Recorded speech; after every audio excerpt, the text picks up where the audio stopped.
Before we get into the story, please remember to take a moment to like, subscribe, share with someone you think would enjoy it, and leave a comment if you appreciate the work. Your feedback is important. You can also find links in the description to my website, bookstore, and other great stuff. I'd like to thank Isaac Arthur for another inspiring topic, which you can find linked in the description as well. With all that said, I hope you enjoy the story. Bird on Mars by P.E. Rowe. Avery Daly was the youngest person on Mars by 7 years. Her new friend and colleague, Saji Haran, was 28, a macro programmer and drone operator. Avery was a farmer. She had been all her life. But this place, Kanur Research Laboratories on Oxiopolis, slightly north of the Martian equator, just outside Danielson Crater, was the strangest place Avery had ever tried to raise a crop. There were concerns about such a young researcher being allowed on base, serious questions regarding whether she'd fit in, whether she'd be able to handle the separation from peers and family, and serious questions about whether so young an aspiring scientist was qualified enough to be taking up a coveted spot on Kanur. The facility itself amounted to a giant Kevlar fabric bubble that, from the outside, looked more like a makeshift football stadium than a scientific outpost. NASA's nickname for Kanur, the circus, seemed fitting on two levels, the giant tent being the obvious, while the variety of the research and the characters performing it did seem a little circus-like at times. Antrim Thomasine took his job as on-site mission operator far too seriously for the circus animals working in that big Martian tent, as many of the researchers and engineers sometimes jokingly referred to themselves. It was an exclusive club of space scientists, and Antrim had not been happy about admitting a 21-year-old undergrad to it, especially when Kanur had been promised her advisor, the esteemed plant geneticist Nicholas Penny. Professor Penny had broken his femur skiing moguls on an icy day at Cannon Mountain 3 weeks before launch, and was given the choice to scrub and delay their group's research by 2 years, or send a grad student from his lab. Both of his PhD students were petrified of the idea of going to space, and his postdoc had proven far too incompetent to trust with such a major project. NASA suggested delaying, but Nick knew the 2-year delay was far too long with the off-world population growing exponentially. "Why don't I send you Birdie?" he told the ag group at NASA. "She knows the project as well as any of the grad students anyway." NASA loved the idea. Antrim Thomasine hated it.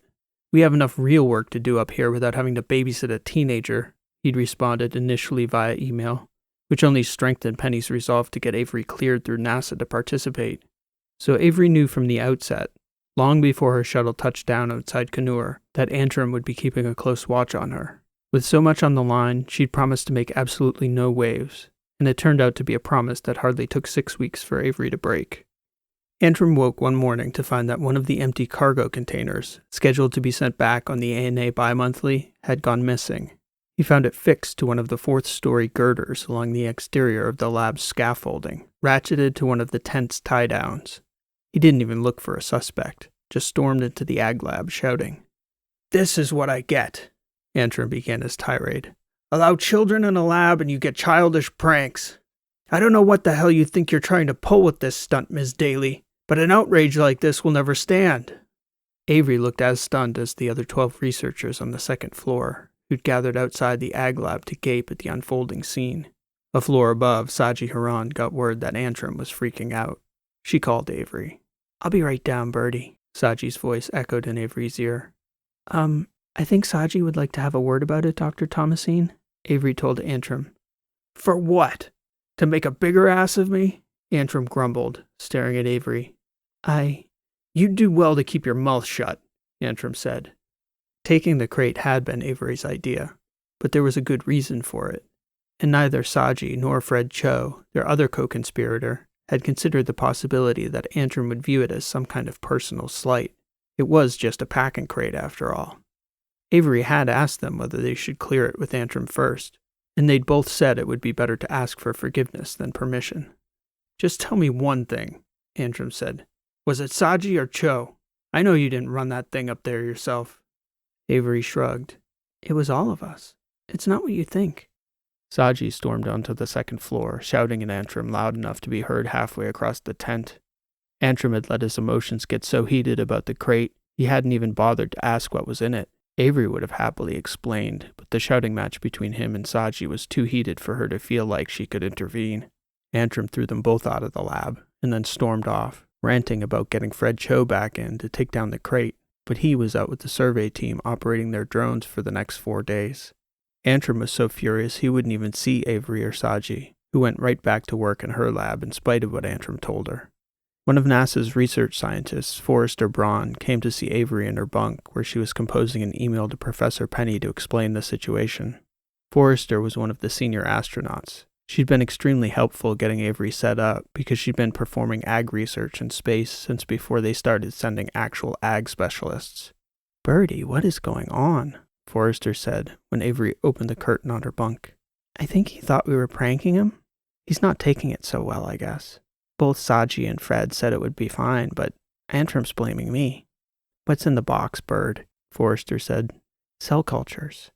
"Cell cultures?" Avery nodded. "Did you have to put them in the rafters?" "Fred thought so. The whole thing's a long story.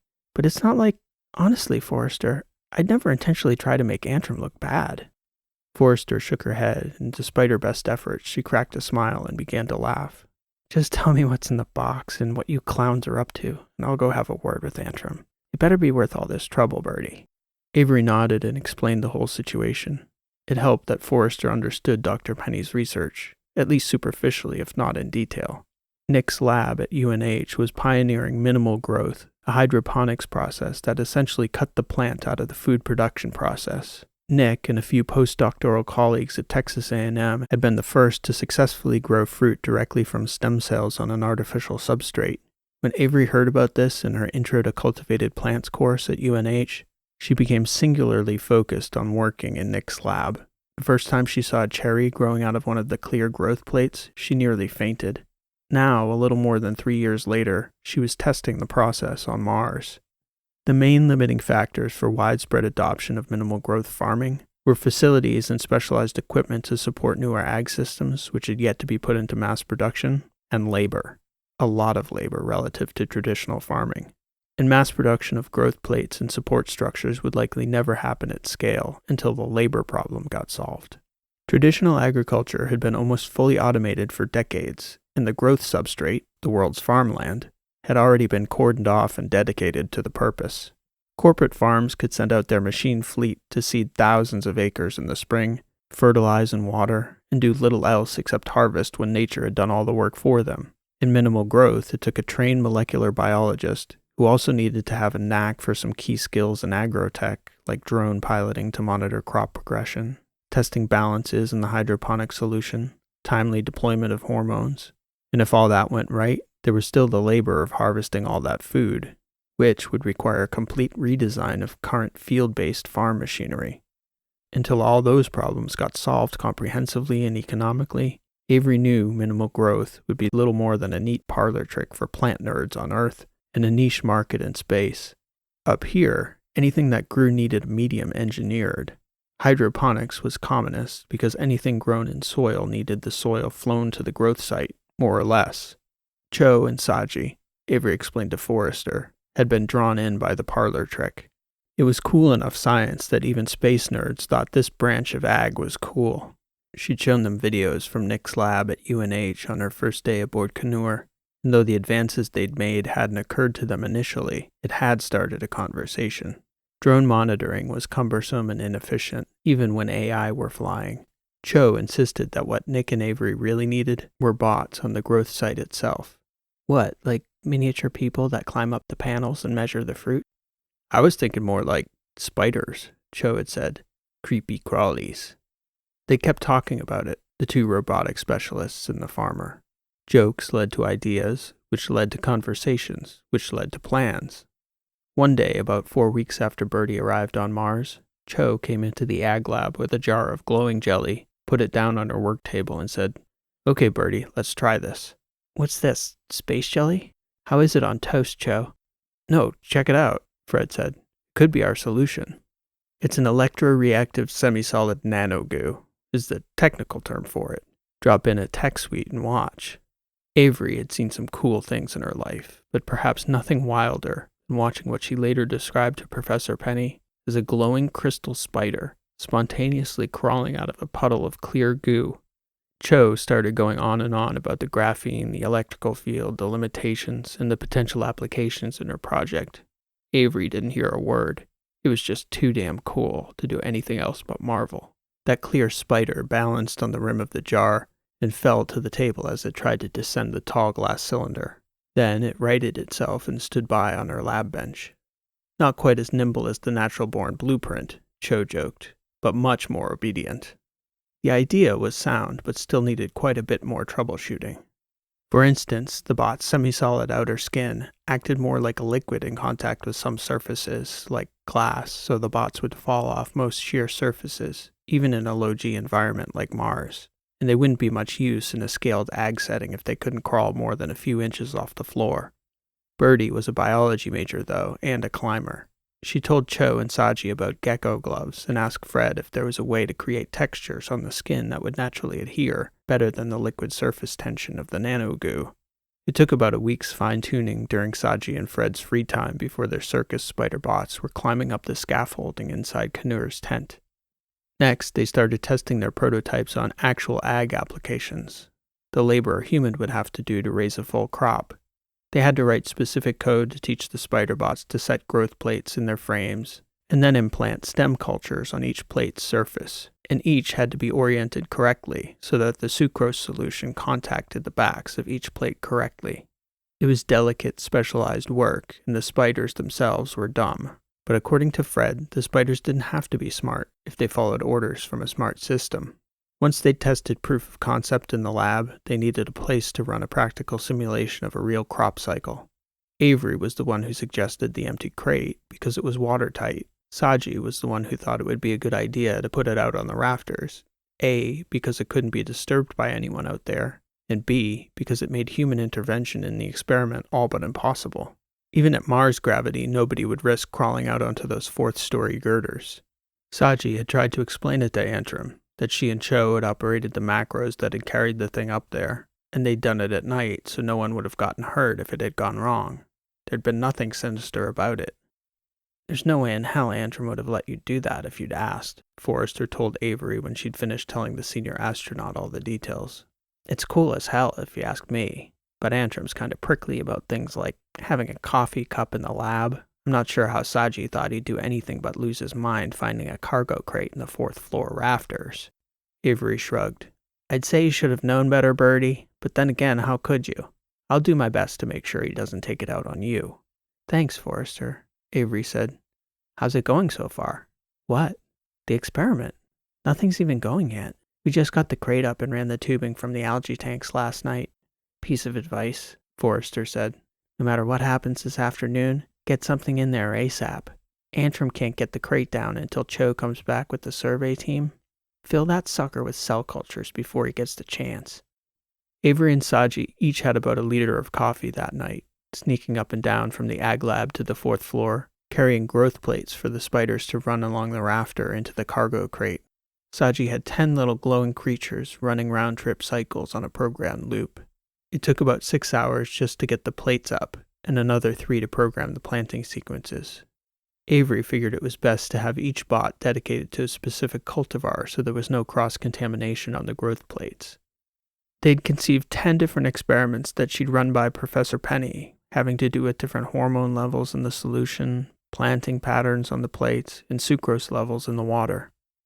Nick said it was all good science. All they had left to do the following morning was convince Antrim. By mid-morning, things had still not blown over for Avery. Antrim's anger had shifted largely from her to Saji and Fred Cho, but she was still all tied up in it.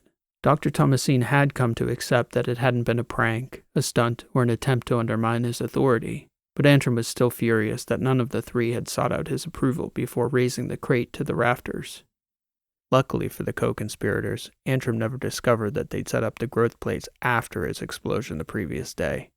Around their lunchtime, Nicholas Penny sent Antrim a video message apologizing for whatever part he'd played in the affair, and asserted that the science his student was doing was important and sound. He asked Antrim to consider keeping the crate up. After all, it was already installed and the experiments were already running. Initially, NASA was not happy, mostly taking Antrim's side until the ag group started looking at the schematics of the spiders with the nanotech research lab planet side.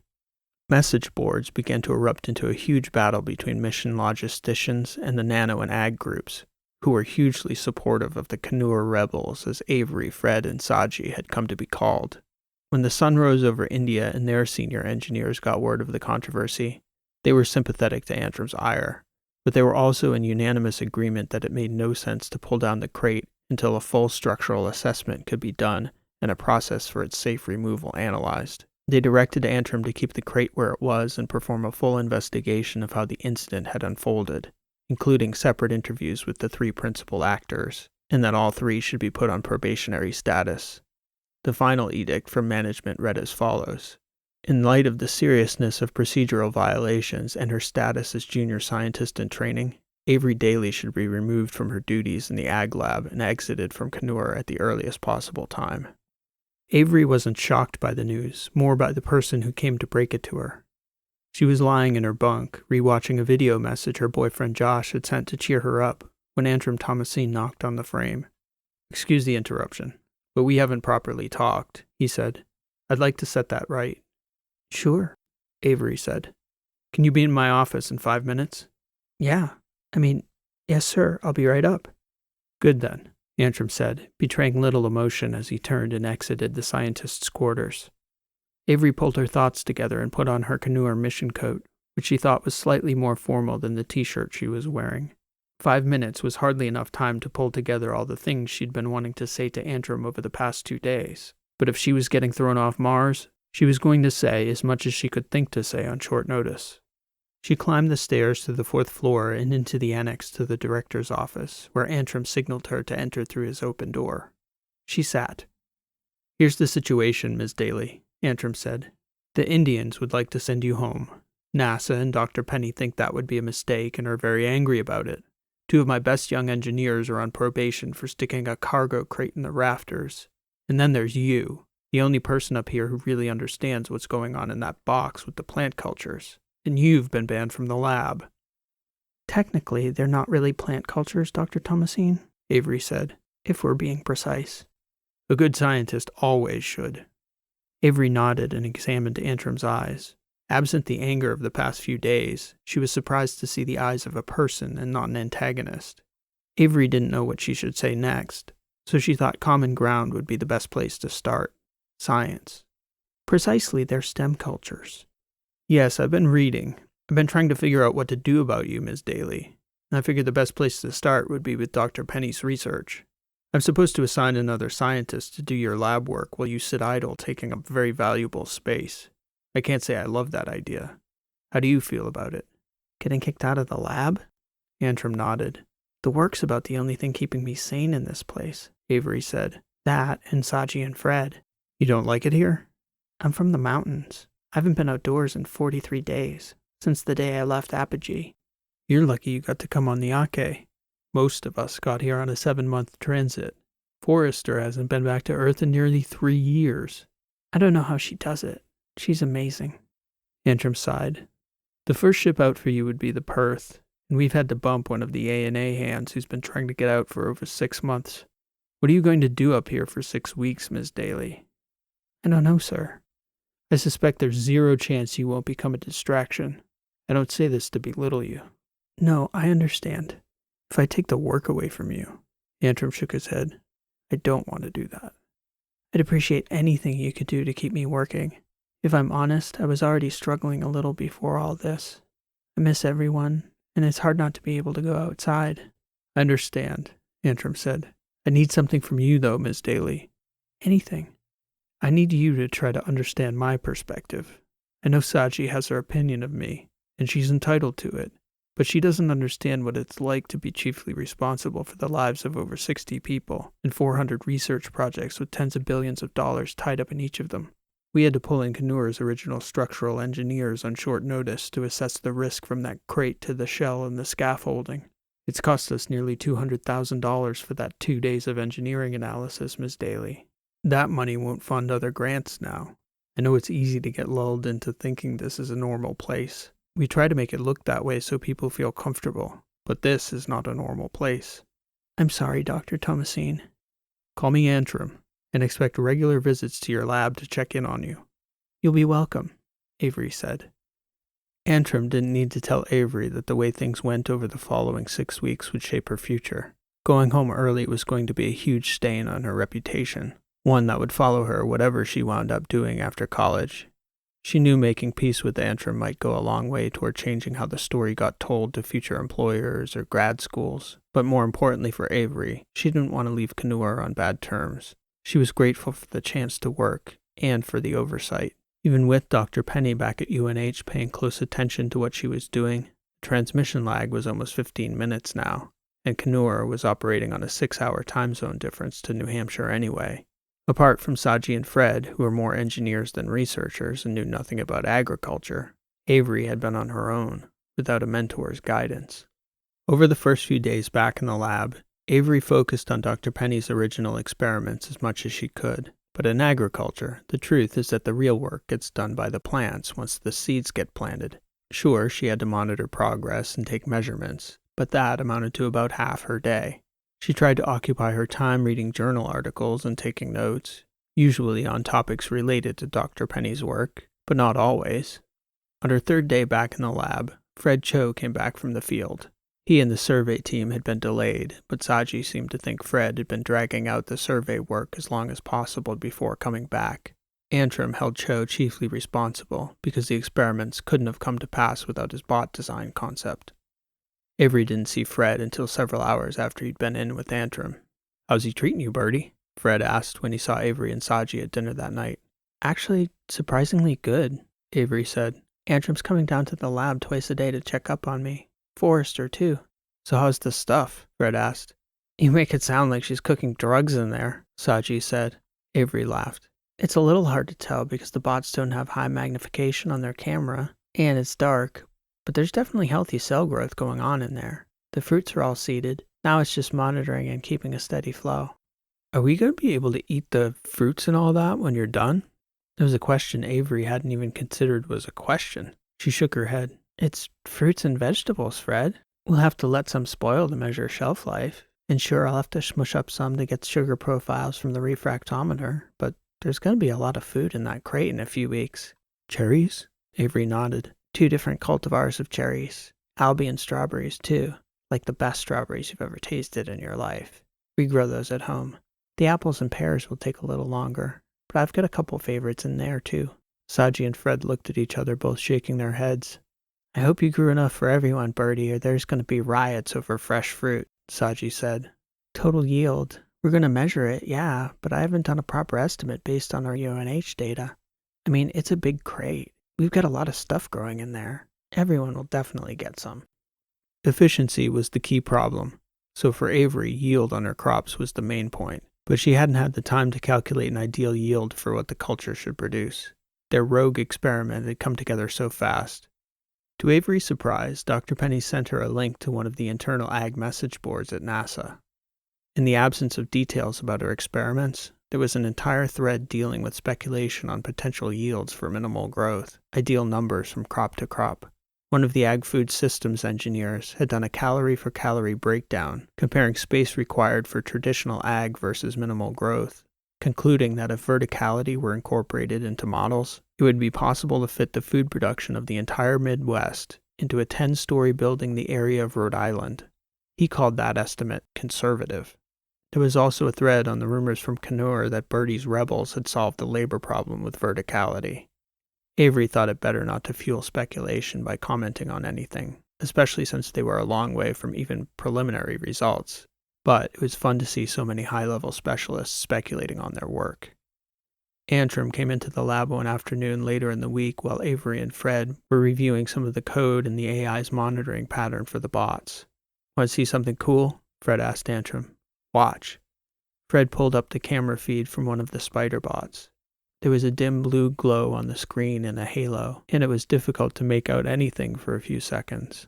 Then, out of the haze, there was a shape that looked a bit like a tiny green spear, or perhaps a blade of grass with a rounded tip. The shoot appeared to be growing right out of the clear growth plate. "Right. What is that we're looking at?" Antrim said. "That is a fast-growing Bing derivative," Avery said, eliciting a blank look from Antrim and Cho. "Sorry. A really nice cherry cultivar from one of WSU's labs. It's pretty well developed for less than a week's growth, too."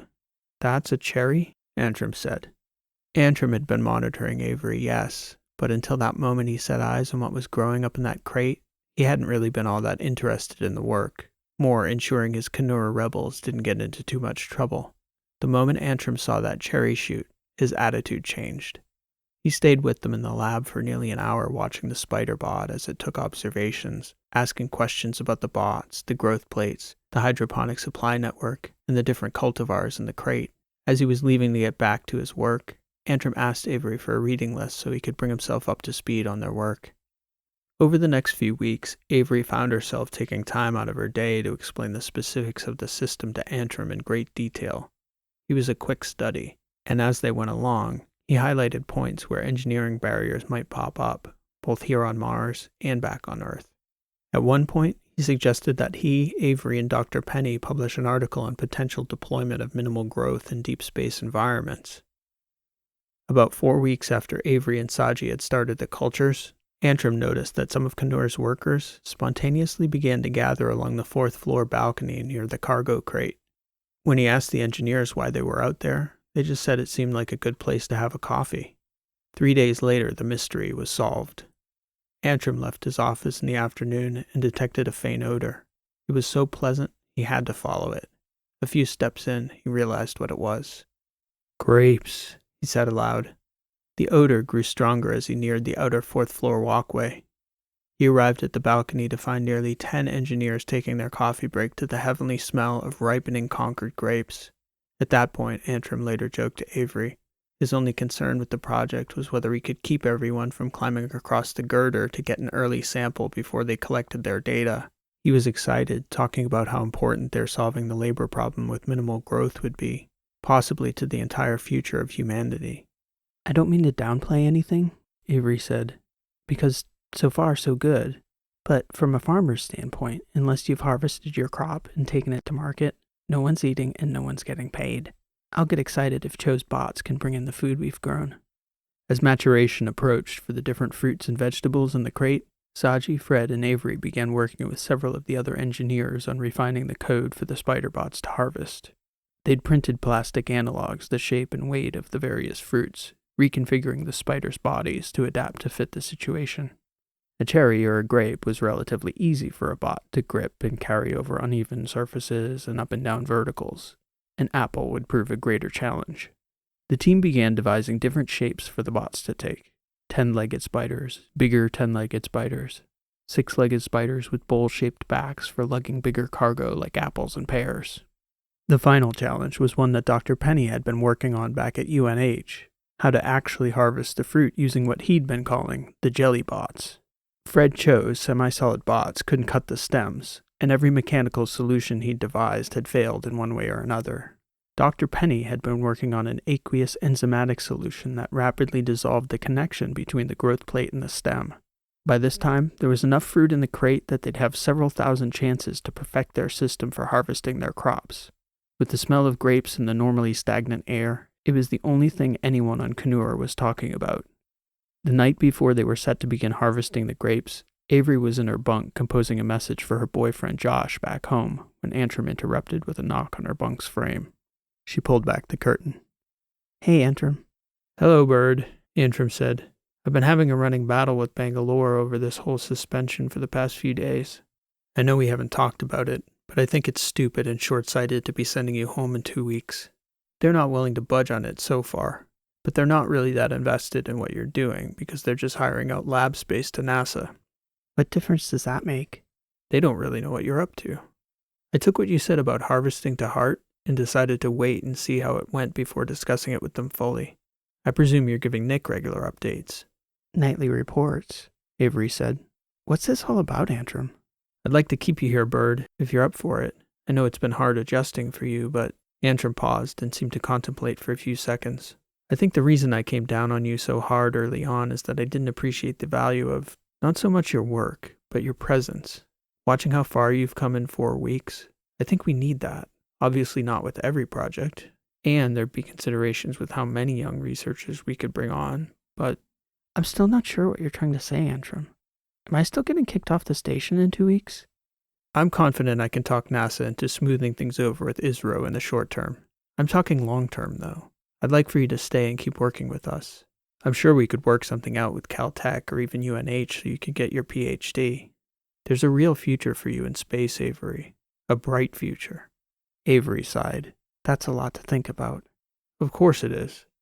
I've been operating with the mindset to just get through the next 2 weeks as best I can. Still a little stir-crazy up here? Yeah, maybe. The delay is hard. I miss Josh. I miss my parents, the mountains. I didn't think it would be this hard. You weren't supposed to be going home for another 6 months, though. I know, but in a way it was sort of a relief to get kicked off. Since then, I've had that target in my mind. Just 2 more weeks. Now you want me to stay. I mean, I'm really grateful, but psychologically, it's a lot to think about. Please do think about it, Bird. You'd be a great addition. Regardless of what you decide, I'm very much looking forward to witnessing your harvest and getting a taste of some of those fruits as it turns out. That's always the best part, Avery said. The following day, the anticipation among the engineers and research scientists at Canur was so high that Saji and Fred put down a line of yellow tape along the walkway to remind everyone to keep a clear pathway for the crew of little harvesters. They'd decided that given the complexities of the situations the bots could face in the future, they wanted to see how their bots would do with the challenging course. If all went well, they would pick the fruit, climb out of the crate, crawl down to the girder and across the walkway, then proceed down 2 flights of stairs to Avery's lab in the middle of the building. Avery, Saji, and Fred were watching from the monitors down in the ag lab as the bots began running the protocols the team had put together over the 2 weeks prior. Dr. Penny's enzyme worked far faster than Avery had expected. A few seconds after application, even on a sizable grape stem, each small bunch would drop off, slipping into the waiting arms of the Spiderbot along the frame. A few moments later, the team knew all was going well when Antrim displayed his feed from the balcony 2 floors up. The staff gathered there was laughing and cheering as a succession of the little creatures crept along in a line, down the crate, across the rafter, under the railing, down the walkway, then disappearing down the staircase toward Avery's lab. Oh my God, it's working, Avery said. This is thrilling, the smiling Antrim said, pointing his camera at himself. What a joy to be a part of. When the first little Spiderbot crept into the lab, it was almost impossible for them to see their little worker under its cargo. The small bunch of grapes seemed to be crawling along the floor of its own accord. The first bot climbed up the side of the table, deposited its ripe fruit, and then scurried off again for another trip. The feeling up on the balcony was festive and jovial. None of the workers had left, for it seemed to them a bit of magic, and they were all marveling, wondering when the seemingly endless progression of little harvesters would run out of grapes to harvest. Down in the lab, Saji and Fred were staring down their young colleague. Well, Saji finally said. What? Avery said. Saji made a gesture toward the grapes with her eyes. Oh, I need to run a test or 2 before you can try them, Avery said. Then she popped 2 grapes into her mouth and said, Yep, tastes good to me. Make sure you count how many you eat before we weigh them.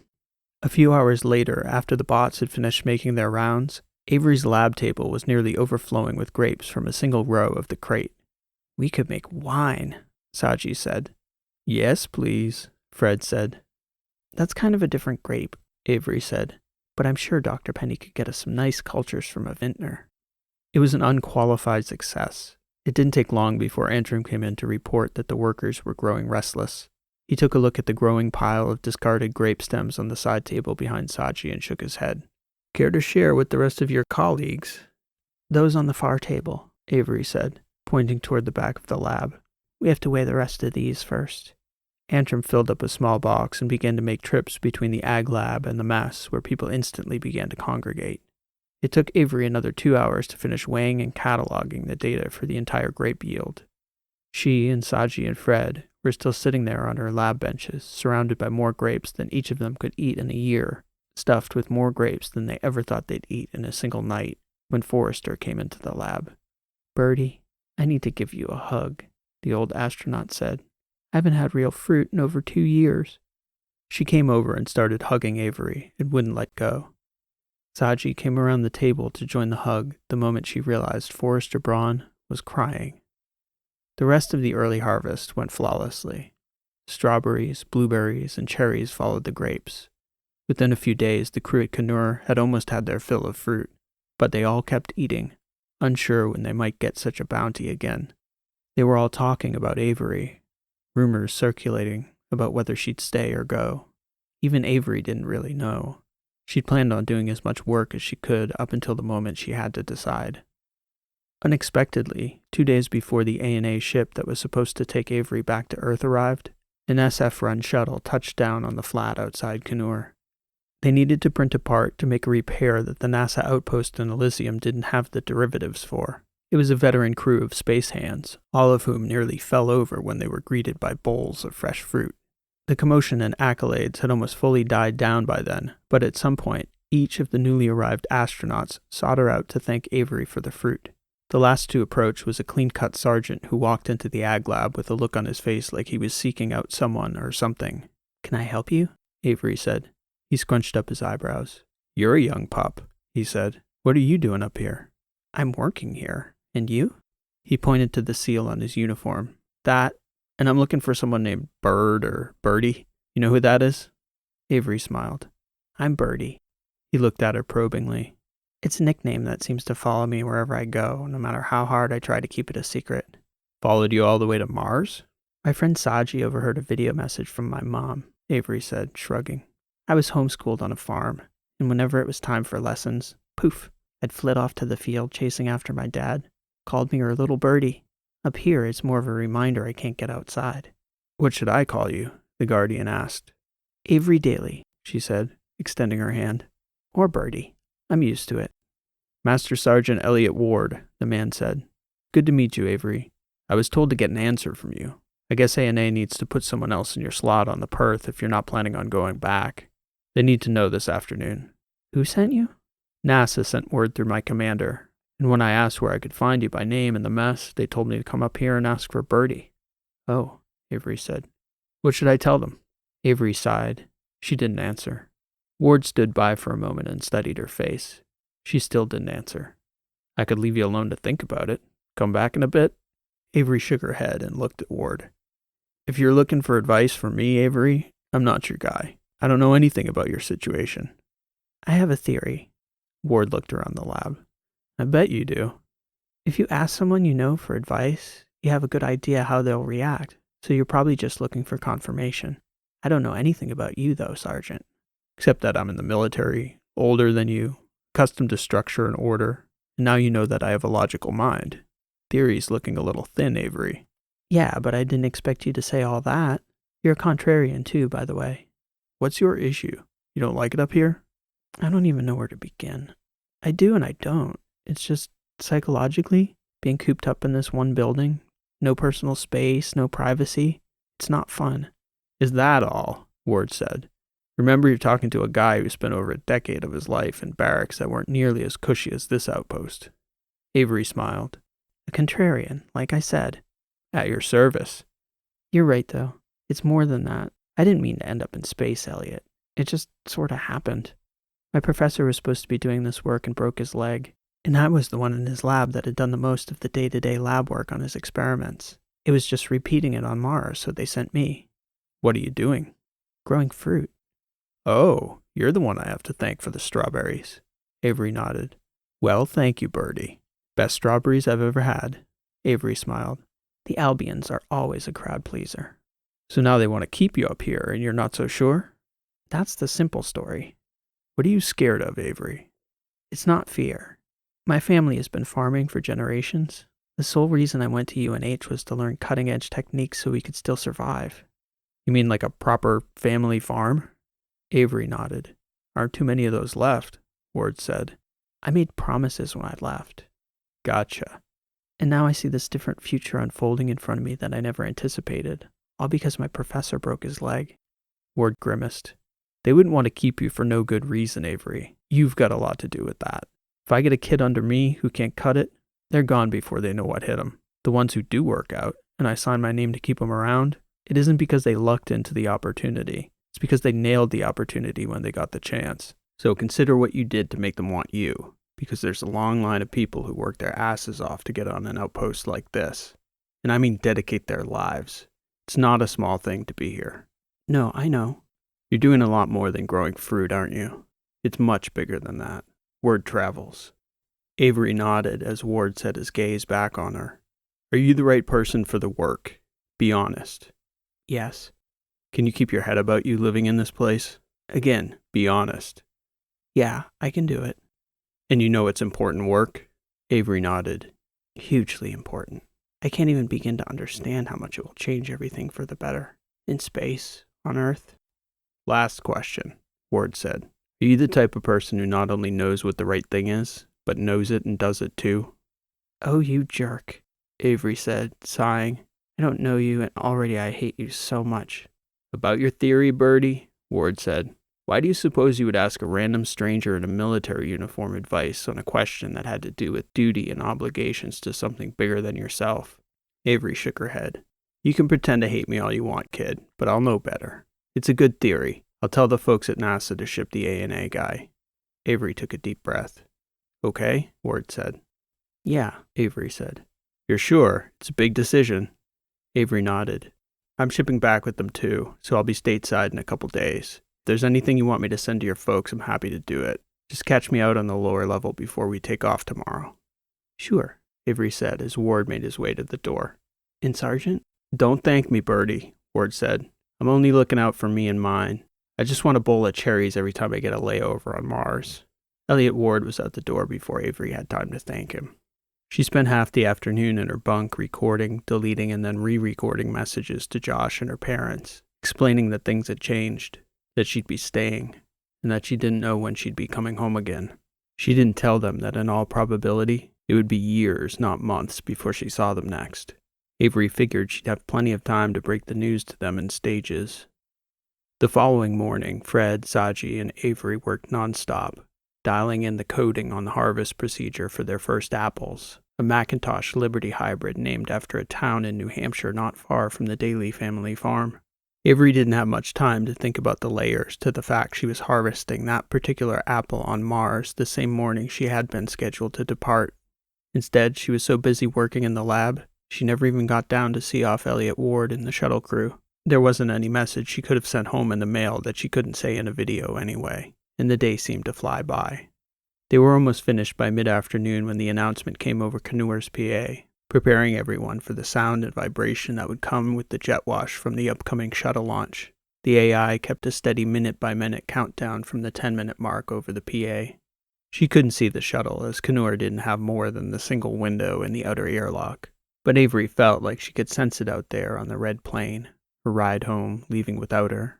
Avery stepped out for a cup of tea and ended up by herself alone on the fourth-floor walkway, leaning on the railing, her eyes fixed on the sight of the cargo crate that had set everything in motion.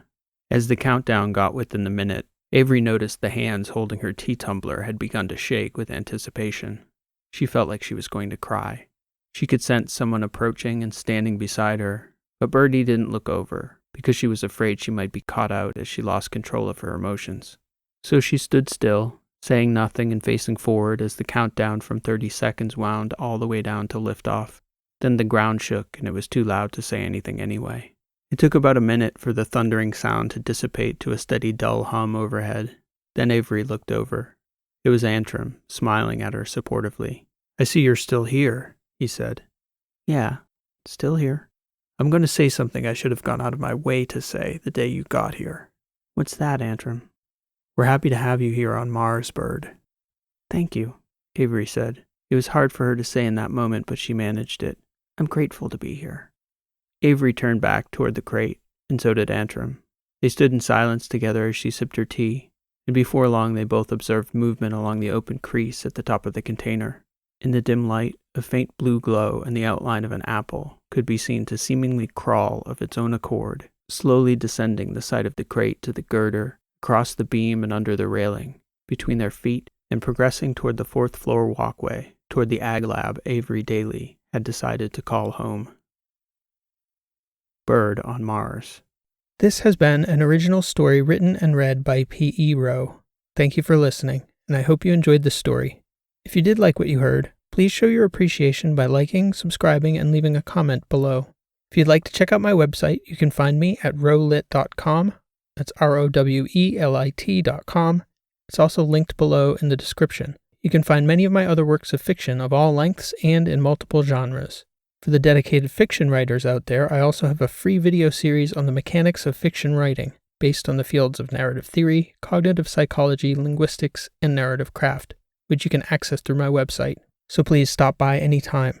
Also, if you're enjoying these sci-fi weekly shorts, I've also added 3 shorts set in the story world of my Last Horizon novels. You can find them here on this channel or through the links in the description. If you've enjoyed this week's story, I think you'll enjoy those as well. I hope to catch you back here soon with another new story. Again, thanks for listening. This has been P.E. Rowe, and I hope to see you next time.